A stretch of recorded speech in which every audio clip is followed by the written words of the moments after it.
Hello बच्चों, let's read this question. So this question says, certain quantity of water cools from 70 degrees Celsius to 60 degrees Celsius in the first 5 minutes and 54 degrees Celsius in the next 5 minutes. ठीक है, and 254 degrees Celsius. All right.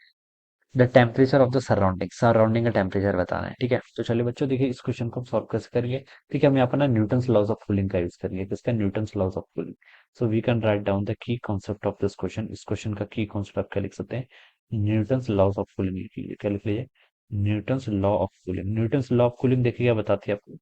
ये आपको temperature का variation बताती है। ठीक है, ये क्या बताती है देखिए, जो आपकी अमाउंट ऑफ हीट ट्रांसफर होता है, अमाउंट ऑफ हीट को हम क्या लिखते हैं आपका? dq बाई dt के इक्वल लिखते हैं। क्या लिखते हैं आपका?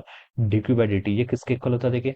जैसे देखिए आपका करंट इलेक्ट्रिसिटी में हमने पढ़ा था। अच्छा, जो आपकी कौन सी करंट होती थी? इलेक्ट्रिक करंट होती थी। यहाँ पर आपकी थर्मल करंट होती है। ठीक है, इलेक्ट्रिक करंट क्या होती थी? Rate of charge flow. यहाँ पर थर्मल करंट क्या होती है? Rate of heat flow. ठीक है, वो किसके इक्वल होती थी देखिए? करंट आपका potential difference divided by resistance. यहाँ पर किसके इक्वल होगी? आपका temperature difference divided by resistance.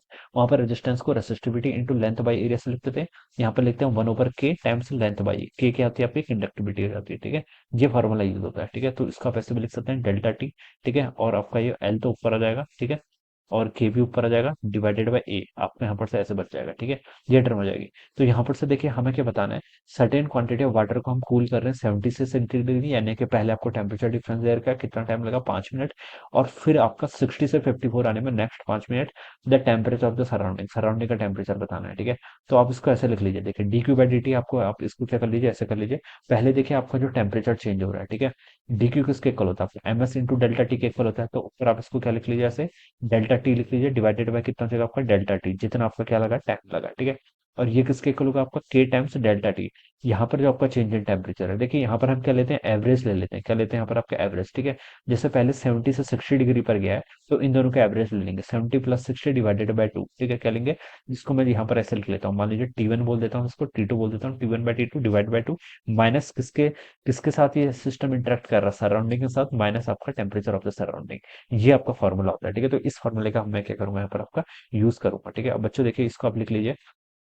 पहले आपका डेल्टा टी है, 70 से 60 डिग्री गया, तो चेंज इन टेम्परेचर कितना हुआ आपका? 10 के इक्वल। तो मैंने इसको 10 लिख लिया डिवाइडेड बाय टाइम कितना लगा? 5 मिनट के इक्वल। तो यहाँ पर मैंने क्या लिख लिया? 5 मिनट लिख लिया is equal to k times. ठीक है, पहले देखिए t one plus t two divide by two. ठीक है, 70 प्लस 60 करूंगा तो 130, 130 डिवाइड बाई टू करूंगा तो कितना? 65। तो ये हो जाएगा आपका 65 माइनस कितना? Temperature of the surrounding. ये एक तो आपकी ये क्वेश्चन आ गया। ठीक है, इसको आप थोड़ा और सिंप्लीफाइड कर लेंगे तो टू इज इक्वल टू कितना हो जाएगा आपका? के टाइम्स 65 माइनस टी एस के इक्वल। ठीक है, ये आपके यहाँ पर से इक्वेशन आ जाएगी। This is my equation number one. ठीक है, अब देखिए अब नेक्स्ट आगे फर्दर मूव करिए। फिर क्या बोल रखा है देखिए?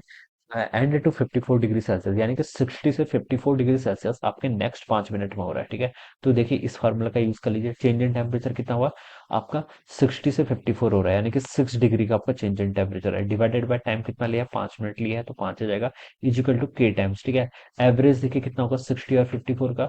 60 प्लस 54 करूंगा तो 114 होगा। 114 बाई टू करूंगा तो 57 हो जाएगा। तो 57 माइनस किसके साथ इंटरेक्ट कर रहा है? सराउंडिंग। तो टेम्परेचर ऑफ द सराउंडिंग हो जाएगा। This is my equation number two. ये क्या होगी? Equation number two. अब इन दोनों इक्वेशंस को देखिए बच्चों सॉल्व कर लीजिए। ठीक है, सॉल्व कैसे करेंगे? डिवाइड कर लेता हूँ मैं। ठीक है, ऐसे लिख लेता हूँ equation one divide by equation two. ठीक है, ये इसको करेंगे तो देखिए बच्चों आपका राइट साइड पे तो आपका के से के कैंसिल हो गया, लेफ्ट साइड पे क्या बचेगा आपका? टू डिवाइडेड बाय आपका 6/5। ये वैल्यू इतनी हो जाएगी। लेफ्ट साइड राइट साइड पर 65 माइनस आपका टी एस डिवाइडेड बाय कितना हो जाएगा? 57 माइनस आपका कितना हो जाएगा? टी एस के इक्वल हो जाएगा। ठीक है, अब इसको सॉल्व कर लीजिए। ऊपर आपका 5 into ten two ten, 10/6 is equal to 65 minus t s divided by कितना? 57 माइनस टी एस। ठीक है, हर स्टेप को मैं स्टेप बाय स्टेप सॉल्व कर रहा हूँ। अब बच्चों देखिए आप सॉल्व कर लीजिए। 57 इंटू 10 करूंगा तो आपका 570 हो जाएगा, माइनस आपका 10 टाइम्स टी एस।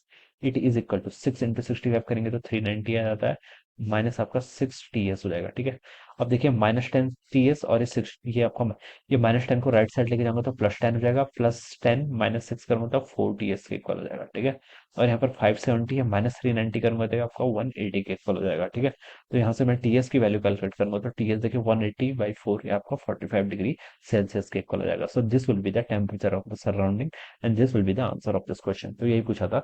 तो देखिए जो आपका फर्स्ट ऑप्शन होगा वो क्या हो जाएगा? मैच कर जाएगा। ऑलराइट, तो इस तरीके से बच्चों हम क्या करेंगे? यहाँ पर इस क्वेश्चन को यहाँ पर सॉल्व करेंगे। Alright, so this will be the answer of this question. हम इसको क्या होगा आपका? ये आपका इस क्वेश्चन का आंसर हो जाएगा। So I hope you all understood this concept. All the best and thank you so much.